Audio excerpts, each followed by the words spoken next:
बिस्मिल्लाहिर्रहमानिर्रहीम। अस्सलाम वालेकुम नादरीन, आप यूट्यूब चैनल देख रहे हैं। मैं इमरान खान हूँ। काफ़ी बड़ी बड़ी खबरें मैं आपके साथ शेयर कर देता हूँ। ख़ासतौर पे तोशा खाना जो है वो उल्टा गले पड़ गया PMLN के, पीपल्स पार्टी के, और अब सारे एक दूसरे को बदवाएँ दे रहे हैं कि ये किया क्यों है। क्योंकि पाकिस्तान में 3 मरतबा हुकूमत की है पाकिस्तान पीपल्स पार्टी ने, और 3 मरतबा हुकूमत की है PMLN ने, और जो कुछ ये अपने घरों में ले गए हैं तौबा इस्तग़फ़ार। वो गाड़ियाँ भी हैं, कालीन भी हैं, कीमती सामान भी है, बाहर से मंगवाई हुई बेशुमार बेशकीमती तहाइफ भी हैं, वो बहुत सारी चीज़ें हैं, और ये तो बगैर पैसा दिए ले गए हैं। इमरान खान ने तो फिर भी 50% पे किया कि जनाब 100 रुपये वाली चीज़ है 50 रुपये की दे दो, क्योंकि तोहफे के अंदर आई है। इन्होंने तो 1 रुपया भी पे नहीं किया कई तोहफों का, और बहुत कम पैसों के अंदर 5%, 3%, 10% ऐसे भी ये चीज़ें लेकर गए बाप का माल समझ के। तो अब वो फंस गए उल्टा। जो एजेंडा इमरान खान के खिलाफ उठाया, जो गड़ा खोदा, उसके अंदर खुद गिर गए। मैं बताऊंगा ये क्या हुआ, और एक वकील है उसने किया, मैं उसके बारे में भी आपको बताता हूं। इमरान खान साहब फिर एक तारीख रकम कर रहे हैं, और ये जो जलसा हुआ इस्लामाबाद वाला, परेड ग्राउंड वाला, इससे पहले क्या कुछ होता रहा, जरा इस पर आप गौर कीजिए। पाकिस्तान तहरीक इंसाफ ने जितने बैनर्स और पोस्टर लगाए थे उनको CDA के अमले ने उतारना शुरू कर दिया। ऐसा कभी नहीं होता। जब आप जलसे की इजाज़त ले लेते हैं, रैली की इजाज़त ले लेते हैं, तो फिर उसके रास्ते के अंदर जो आप बैनर्स और पोस्टर्स लगाते हैं, आप किसी भी हुकूमत का हिस्सा हैं, वो तब तक नहीं उतारे जाते जब तक कि वो सियासी एक्टिविटी मुकम्मल नहीं हो जाती। अगर आप अपोजिशन में हैं या आप कोई भी हैं, तो वो सियासी एक्टिविटी मुकम्मल होने तक वो बैनर पोस्टर रहते हैं। लेकिन CDA ने बहुत तेज़ी से वो सारे बैनर्स और पोस्टर्स उतारना शुरू कर दिए, और जब पाकिस्तान तहरीक इंसाफ के लोगों ने जाकर एहतजाज किया, उनसे बात की कि जनाब अब ये क्यों उतार रहे हैं, मसला क्या है, तो अब बड़े मज़े की बात निकली। उन्होंने कहा जी आपके जो पोस्टर्स हैं और बैनर्स हैं उनके ऊपर 2 जुमले लिखे हुए हैं, और वो हमें नापसंद है, अगर वो आप निकाल दें स्लोगन तो फिर हम उनको लगने देंगे। तो जब पाकिस्तान तहरीक इंसाफ ने पूछा वो कौन से जुमले हैं, तो वो जुमले हैं जी, चोरों को रिलीफ, अवाम को तकलीफ। ये जो एक लिखा हुआ है, चोरों को रिलीफ, अवाम को तकलीफ, इसकी वजह से पाकिस्तान तहरीक इंसाफ के बैनर्स और पोस्टर्स उतारे जा रहे हैं इस्लामाबाद और रावलपिंडी में, बल्कि उतार दिए उन्होंने सारे। ना सिर्फ ये उतारे, बल्कि पहली मरतबा ऐसा हुआ हालिया सियासी तारीख में। पहले तो ये होता रहा है बेनज़ीर भुट्टो साहिबा के खिलाफ, मुस्लिम लीग नून, नवाज शरीफ साहब ये करते रहे हैं। नवाज शरीफ साहब इस पॉलिटिकल, इस सारे सिस्टम के माहिर हैं। उन्होंने इसको ऐजाद किया था, दरियाफ्त किया था नवाज शरीफ साहब ने। बेनज़ीर भुट्टो साहिबा की गंदी तस्वीरें एडिट करवाई थी, और फिर उनको पोस्टर उनके छपवा के उनको फेंकवाया था हेलीकॉप्टर से, और मुख्तलिफ इलाकों में दीवारों पे लगवाया था, लोगों को बांटे थे, ताकि लोग बेनज़ीर भुट्टो को एक गलत खातून समझते हुए, क्योंकि नाजेबा तस्वीर उन्होंने बनाई थी नवाज शरीफ साहब ने। और बेनज़ीर भुट्टो साहिबा को इसका बड़ा दुख था, उनकी फैमिली को भी, कि उनके ऊपर जो है उनकी ज़ातियात पर अटैक किया गया था नवाज शरीफ की जानिब से। तो आज मजे की बात यह है कि बेनज़ीर भुट्टो साहिबा की जो पार्टी है पीपल्स पार्टी, वो नवाज शरीफ साहब के साथ है, और दोनों मिलकर वही काम कर रहे हैं जो बेनज़ीर भुट्टो के खिलाफ हुआ था। अगर बेनज़ीर भुट्टो होती तो इस बात को कभी बर्दाश्त ना करती। मुबैना तौर पे बेनज़ीर भुट्टो साहिबा ने राना सनाउल्लाह को अपनी पार्टी से इसलिए निकाला कि राना सनाउल्लाह ने मरियम नवाज के बारे में गलत बातें की थी और नाजेबा बातें की थी, तो इस वजह से राना सनाउल्लाह को निकाल दिया बेनज़ीर भुट्टो साहिबा ने। लेकिन बाद में नवाज शरीफ साहब ने राना सनाउल्लाह साहब को अपने साथ मिला लिया। तो आज की जो पीपल्स पार्टी या PMLN है, दोनों एक जैसे हैं, वो दोनों मिलकर कर रहे हैं। और इमरान खान साहब के ना सिर्फ जो रियल बैनर और पोस्टर थे उनको उतार दिया गया, बल्कि फिर एक गाड़ी पकड़ी गई जिस गाड़ी के अंदर से पंफलेट फेंके जा रहे थे इमरान खान साहब की नाजेबा तस्वीर वाले, बनवा कर, फोटोशॉप करवा कर वो फेंके जा रहे थे, तौहीन आमेज़। और उसके बाद जो है वो कुछ फ्लैक्सेस लगा दी गई रैली के रास्ते में, जिसमें इमरान खान साहब की तौहीन आमेज़ जो है वो तस्वीर थी, नाजेबा तस्वीर बनाई गई थी, वही फोटोशॉप करके पुरानी टेक्नोलॉजी, और कर वही लोग रहे थे जो कल को बेनज़ीर के खिलाफ कर रहे थे। फ़र्क सिर्फ इतना है कि कल ये बेनज़ीर के खिलाफ हो रहा था, आज इमरान खान के खिलाफ हो रहा है। लेकिन आज जब इमरान खान के खिलाफ हो रहा है, तो उसी नवाज शरीफ के साथ या उनकी पार्टी के साथ बेनज़ीर की पार्टी भी शाना बशाना खड़ी है। तो ये हो रहा है पाकिस्तान में गंदी सियासत का, चोरों को रिलीफ, अवाम को तकलीफ। इसके ऊपर ज़रा बात करते हैं, लेकिन पहले आपको मैं बताऊं कि तारीखी रैलियां निकल रही हैं। इमरान खान साहब के जलसागाह में जाने से पहले ही जलसागाह भर गई, और ये एक कामयाब तरीन जलसा है। लोगों की शमूलियत ने सबके रोंगटे खड़े कर दिए हैं, चाहे वो ताकतवर हल्के हों, चाहे वो पॉलिटिकल पार्टीज हों। अब देखें, जो पीडीएम के अंदर जमाते हैं उन सबको ये कहना है कि ये बिल्कुल एक नाकाम और फ्लॉप शो था, और वो ये कहते रहेंगे। लेकिन इंडिपेंडेंटली जब आप इसको देखेंगे, या इसकी एरियल फुटेज आएगी, या बाकी सारी चीज़ें आपके सामने आ रही है, कुछ तस्वीर हमारे पास हैं, ये आप देख लें, तो आपको आइडिया होता है कि तारीखी नौयत का एक बहुत बड़ा जलसा है जो इमरान खान साहब कर गुजरे हैं। और जिस तरह की उनकी रैली थी, जिस तरह की शानदार रैली थी, और जिस तरह लोगों ने उनको रिस्पॉन्ड किया है, यानी ये जो गंदे बैनर पोस्टर हुकूमत ने लगाए बड़ी कोशिश करके, वो चंद लम्हों में रावलपिंडी के शहरी निकले गाड़ियों के अंदर अपनी मदद आपके तहत, और वो सारे उन्होंने फाड़ के फेंक दिए, और मिनटों के अंदर उन्होंने ये काम कर दिया। जैसे ही उन्हें पता चला कि रात गए कोई लोग नामालूम अफराद, जैसे अयाद अमीर साहब को मारा है नामालूम अफराद ने, ऐसे ही नामालूम अफराद ये बैनर पोस्टर लगा के चले गए। रात गए उन्होंने कार्रवाई डाल दी। लेकिन जिन लोगों ने ये कार्रवाई डाली है, उनके निकलते ही जैसे ही आम शहरियों को पता चला, उन्होंने फौरी तौर पे अटैक किया और लम्हों के अंदर ये सारे बैनर पोस्टर उतार के फेंक दिए। तो जब लोग किसी के साथ हों या अल्लाह ताला किसी को इज्जत दे रहा हो, तो इंसान सारे मिलकर भी उससे उसकी इज्जत नहीं छीन सकते, या अल्लाह ताला किसी को कामयाबी देना चाहे तो सारे मिलकर भी उससे उसकी कामयाबी नहीं छीन सकते। ये अल्लाह रब्बुल इज्जत का कानून है, और ये दुनिया उसी के इशारों पर चलती है। जैसे अल्लाह चाहता है वैसे ही सब चलता है। तो अब इसमें एक और चीज़ है, ये जो जुमला एक लिखा गया था कि चोरों को रिलीफ, अवाम को तकलीफ, इसकी एक मिसाल मैं आपको देता हूं। ये मेरे सामने आ गई है। आईएमएफ की वो तमाम शराइत इंपोर्टेड सरकार ने मंजूर कर ली हैं जिनसे आम आदमी को फर्क पड़ता है। यानी आईएमएफ ने कहा महंगाई पाकिस्तान में ज्यादा कर दो, इन्होंने बहुत ज्यादा कर दी। आईएमएफ ने कहा कि सब्सिडीज सारी खत्म कर दो, इन्होंने सारी सब्सिडीज खत्म कर दी। जो आखिरी दो रह गई थी नौजवानों को कर्जे मिलने वाली या सस्ते घर बनाने वाली, वो भी खत्म हो गई। पेट्रोलियम मसनूआत पे सब खत्म हो गई। कीमतें इन्होंने आसमान के साथ पहुंचा दी, टैक्सेस इन्होंने आसमान के साथ पहुंचा दिए। तो पब्लिक को हर वो टीका लगा दिया इन्होंने जो आईएमएफ ने कहा था। सिर्फ आईएमएफ ने एक टीका इनको कहा था कि ये छोटा सा टीका अपने आप को भी लगा दें, और वो क्या था? वो ये था कि एहतसाब को मजबूत करने का उन्होंने मुतालबा किया था, और ये मुतालबा उन्होंने दोहराया है। पाकिस्तान आईएमएफ के साथ मुआहिदे की तरफ बढ़ने के लिए पेशगी इक़दामात पर इत्तफाक़ राय पैदा करने की कोशिश तो कर रहा है। तनाज़ात की एक वजह यह है कि एंटी करप्शन कवानीन की मजबूती से मुताल्लिक आईएमएफ को तहफ़्फ़ुज़ात हैं, और उन्होंने कहा कि एहतसाब का जो निज़ाम है वो पाकिस्तान में मजबूत किया जाए। मॉनिटरी पॉलिसी कमेटी का इजलास भी 7 जुलाई को दोबारा होने वाला है, जिसमें मालियाती मौक़िफ़ को मज़ीद सख्त किया जाएगा। तो ये हुकूमत कब से आई हुई है? पिछले 2 महीनों से ये कोशिश कर रही है आईएमएफ के साथ डील हो जाए।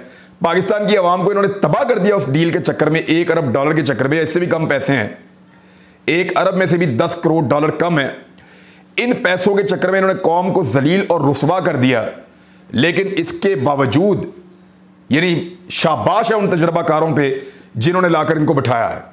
इनके सहूलतकारों पे और हैंडलर्स के ऊपर जो है वो शाबाशी उनको मिलनी चाहिए जिन्होंने लाके तजर्बाकार टीम बिठाई है। कि 2 महीने हो गए पब्लिक का बेड़ा गर्क कर दिया, फिर भी आईएमएफ से डील नहीं कर पा रहे। और अब आईएमएफ कह रही है जनाब हमें आप पे शक है। यानी उनका मतलब तो यही है कि इन पे वो एतबार नहीं करते, उनको पता है करप्शन और मनी लॉन्ड्रिंग करेंगे, तो वो कह रहे हैं एहतसाब का निजाम सख्त करो। एहतसाब से जान छुड़ाने के लिए तो बेचारे इक़्तिदार में आए थे, अब सर मुंडवाते ही ओले पड़ गए हैं। आईएमएफ की ये वाली शर्त मानते हैं तो फंस जाते हैं, और महंगाई अगर ज्यादा करते हैं तो वहां भी फंस जाते हैं, और वो तो इन्होंने कर दी है। अब ये इलेक्शन कैसे जीतेंगे ये तो नजर आ रहा है कि नहीं जीत पाएंगे। इसमें एक चीज और हुई है, जो पब्लिक कैंपेन इमरान खान साहब ने शुरू की है, ये कामयाबी तो सबको नजर आ गई है। सबको पता चल गया है कि इमरान खान साहब इसको नेक्स्ट लेवल के ऊपर लेकर जा रहे हैं, और पब्लिक उनको रिस्पॉन्ड कर रही है। और बुखलाहट का आलम यह है कि कहीं किसी के ऊपर पर्चे हो रहे हैं, किसी के साथ ज्यादती हो रही है, किसी से हथियार वापस छीने जा रहे हैं, किसी को सड़क के ऊपर घेर कर मारा जा रहा है, किसी को टेलीफोन कॉल्स के ऊपर धमकाया जा रहा है। यानी सहाफियों तक को धमकाने का सिलसिला अपने उरूज पर पहुंच चुका है, और दर्जनों की तादाद में एफआईआर इस वक्त मौजूद है। मार्केट में 40-50 एफआईआर हैं जो दे दी गई हैं। तो ये बौखलाहट है, ये कमजोरी है। यही वो चीजें हैं जो जनरल मुशर्रफ जब आपको याद होगा जाने वाले थे तो इसी तरह की हरकतें वो करना शुरू हो गए थे, लेकिन वो अपनी पार्टी को, अपने सियासी लोगों को या अपने आप को बचा नहीं पाए थे। अब उसी तरह की सिचुएशन पाकिस्तान में दोबारा पैदा होती चली जा रही है। ये भी नहीं बच पाएंगे, साफ नजर आ रहा है। लोग इमरान खान को रिस्पॉन्ड कर रहे हैं और बुखलाहट यहां तक है कि कराची के अंदर तमाम लोगों से इजाजत लेने के बावजूद, ये अली जैदी का एक ट्वीट है, इससे आपको आइडिया हो जाएगा, इसको आप पढ़ के बता देता हूं कि कराची की जो ऑफिशियल ट्विटर है उसके ऊपर उन्होंने लिखा है कि हमारे कारकुनान को पुलिस ने स्क्रीन लगाने से रोक दिया है। पुरअमन मुजाहरा करना हमारा आईनी हक है। हमने आईजी, डीआईजी इन दोनों के दफातर में, डीएचए के दफ्तर में और सीबीसी और कमिश्नर सबको आगाह किया था, लेकिन फिर भी हमें रोका जा रहा है। असल में ये खौफजदा हैं। पीटीआई सिंध के सदर जो अली जैदी है उन्होंने ये बयान जारी किया है कि ये लोग बहुत ज़्यादा खौफजदा हैं और इसकी वजह से हमें रोक रहे हैं, लेकिन अब ये बच नहीं पाएंगे। इनके लिए हालात ज़्यादा मुश्किल होते चले जाएंगे। मुख्तलिफ इलाकों से रैलियाँ इमरान खान साहब के जलसे में जिस तरह पहुँची हैं, ऐसा लगता नहीं था कि कोई और पॉलिटिकल पार्टी ऐसा कर पाएगी। लोग आज खुद निकलकर अपनी अपनी गाड़ियों पे, अपनी अपनी व्हीकल्स पे आ रहे हैं। इससे एक दो चीज़ें समझ आती हैं। एक, माजी में इमरान खान साहब के ऊपर जिस किस्म की सख्ती की गई है उसके नताइज अच्छे ना निकलने की वजह से इदारों को और इंपोर्टेड सरकार को यह बात पता चल गई है कि ना सिर्फ इस पे आलमी सतह पे बदनामी होगी, बल्कि पाकिस्तान के अंदर भी लोग ज्यादा सख्ती के साथ रद्द-ए-अमल देंगे। तो इस वजह से इमरान खान साहब को उस तरह नहीं रोका जा रहा। हथकंडे बहुत सारे अपनाए जा रहे हैं, लेकिन वो रोक टोक जो पहले हमने देखी थी या जो ब्रूटैलिटी या जुल्म हमने देखा था, हालांकि राना सनाउल्लाह अभी भी कुछ धमकियां लगाते रहे हैं, वो जुल्म और तशद्दुद हमने इस मर्तबा नहीं देखा। वजह यह है कि सबको समझ आ गई है कि रोकोगे तो ज्यादा ये अलगार होगी, नहीं रोकोगे तो ये बाहर आ जाएंगे। यानी अब ये कुछ नहीं कर सकते, दे आर ऑप्शनलेस नाउ। सिर्फ इलेक्शन में जाना है, एक साफ शफाफ इलेक्शन अगर मिलता है, और उसका पता आपको चला जाएगा इन 20 हल्कों के इलेक्शन के अंदर। और इन 20 हल्कों के बारे में मैं आपको दो चीजें बता दूं। एक तो टारगेट दे दिया है कुछ मीडिया चैनल्स को और मीडिया की पर्सनैलिटीज को कि आप ये तासुर बनाना शुरू करें कि इन 20 हल्कों में सबसे ज्यादा मकबूल जमात पीएमएलएन है, और यह तासुर बनाए कि 15 से 16 सीटें मुस्लिम लीग नून जीत सकती है। और बार बार ये कहते जाएं, कहते जाएं, कहते जाएं, और इसके ऊपर भी सर्वेज भी बनवाए जाएंगे झूठे, और वो सर्वेज पेश किए जाएंगे इन्हीं मीडियाज के ऊपर कि यहां पे तो पीएमएलएन जीत रही है, पीटीआई तो बेचारी बहुत मुश्किल से, उनकी तैयारी नहीं है, वो कैंपेन अच्छी नहीं कर रहे, वो अपने वोटर्स को नहीं निकाल पा रहे, उनके पास मौका जरूर है कि लोड शेडिंग है, महंगाई है, लेकिन वो उससे फायदा नहीं उठा पा रहे। तो अब इस किस्म का भोंडा प्रोपेगेंडा पीएमएलएन अपने सहाफियों के जरिए से, भिखारी दानिश्वरों के जरिए से और दीगर पीडीएम की जो जमातें हैं वो लोग इनको इस्तेमाल करते हुए मीडिया के जरिए वो करेंगे। लेकिन सोशल मीडिया आपको हकायक साथ साथ बताता रहेगा, और जो इंडिपेंडेंट मीडिया है, चाहे वो पाकिस्तान का रवायती मीडिया है, वो भी आपको सही रिपोर्ट करता रहेगा। 2 सीटों से ज्यादा पीएमएलएन नहीं जीत सकती अब तक के एनालिसिस के मुताबिक। सोशल मीडिया पे बात करने वाले लोग जिस जिस मार्केट में, जिस जिस बाजार में, जिस जिस जगह पे गए हैं इन हलकों में, उन्होंने ये देखा कि कहीं 60%, 70%, 80% तक लोग जो हैं वो पाकिस्तान तहरीक-ए-इंसाफ के साथ खड़े हैं। और पीएमएलएन की तो बहुत ही बुरी हालत है। पीएमएलएन का अपना वोटर इन लोटों को वोट देने पर ज़हनी तौर पे आमादा नहीं है। मरियम नवाज खुद कैंपेन करने निकल रही हैं, लेकिन बात बनती हुई दिखाई नहीं दे रही। तोशा खाना इनके अपने गले में फंस गया। वो कैसे, ये जरा देखें खबर, बड़ी मजेदार खबर है। एक माहिर कानून है और वकील हैं अबू जर सलमान नियाजी, ये मेरा दोस्त भी है, बड़ा अच्छा इंसान है। इन्होंने दरखास्त की है और इंफॉर्मेशन कमीशन ऑफ पाकिस्तान ने बड़ा फैसला सुना दिया इनकी दरखास्त के ऊपर। फैसले के मुताबिक 1947 से लेकर अब तक सुदूर और वज़ीर आज़म जितने भी आए हैं उनको मिलने वाले तहाइफ की तफसीलात जारी की जाएं। इंफॉर्मेशन कमीशन को माहिर कानून अबू जर सलमान नियाजी की जानिब से दरखास्त दी गई थी, जिसे काबीना सेक्रेटरी ने मुस्तरद कर दिया था। इंफॉर्मेशन कमीशन पाकिस्तान ने फैसले में कहा है कि सुदूर और वज़ीर आज़म को मिलने वाले तहाइफ की मार्केट और अंदाजन कितनी कदर है, रिपोर्ट में इसको भी बताया जाए। साथ ही तहाइफ किसी सदर या वज़ीर आज़म ने खरीदे तो कितने में खरीदे, यह भी बताया जाए। और अबू जर सलमान नियाजी ने यह बताया कि इंफॉर्मेशन कमीशन को मुबारकबाद देता हूं, उन्होंने बोल्ड फैसला सुना दिया है। सेक्रेटरी काबीना को दरखास्त की थी लेकिन उसे मुस्तरद कर दिया गया था। सेक्रेटरी काबीना ने कहा खुफिया मालूमात की बुनियाद पर इंफॉर्मेशन नहीं दे सकता। यानी नून लीग कहती थी इमरान खान के दौर में कि इंफॉर्मेशन दो, और जब से इनकी अपनी हुकूमत आई है इंफॉर्मेशन दबाकर बैठे हुए हैं, क्योंकि इमरान खान ने तो 50 पैसा यानी 1 रुपए की चीज 50 पैसे में ली है ना। 50% देकर खजाने के अंदर खरीदा है। इन्होंने तो लूटमार की हुई थी पीपल्स पार्टी ने और पीएमएलएन ने।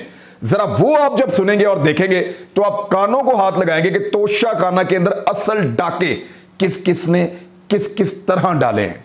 और ये इस लॉयर को जो है वो क्रेडिट चाहता है कि अब ये जो हुक्मनामा आ गया है इंफॉर्मेशन कमीशन की जानिब से, अगर इस पर अमल दरामद नहीं होता तो फिर ये सुप्रीम कोर्ट या हाई कोर्ट में जा सकते हैं इस मामले को लेकर और वहां अदालत से ऑर्डर भी ले सकते हैं। तो ये मामला अब आगे से आगे बढ़ेगा।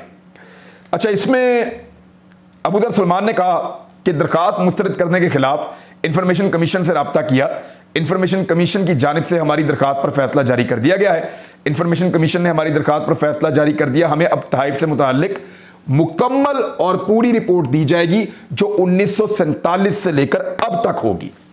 फिर फंस गए ये लोग। इन्होंने फिर वो गलती की जो ये हमेशा इमरान खान की, ये जो गड़ा खोदते हैं उसमें खुद ही जाके गिर जाते हैं। पता नहीं क्या चक्कर है, मुझे समझ नहीं आ रही। और ये जुलाई का महीना, मैंने आपसे कहा था मैं कोई जादूगर नहीं हूं, मैं कोई वो नजूमी भी नहीं हूं, ना मैंने किसी से पूछा है।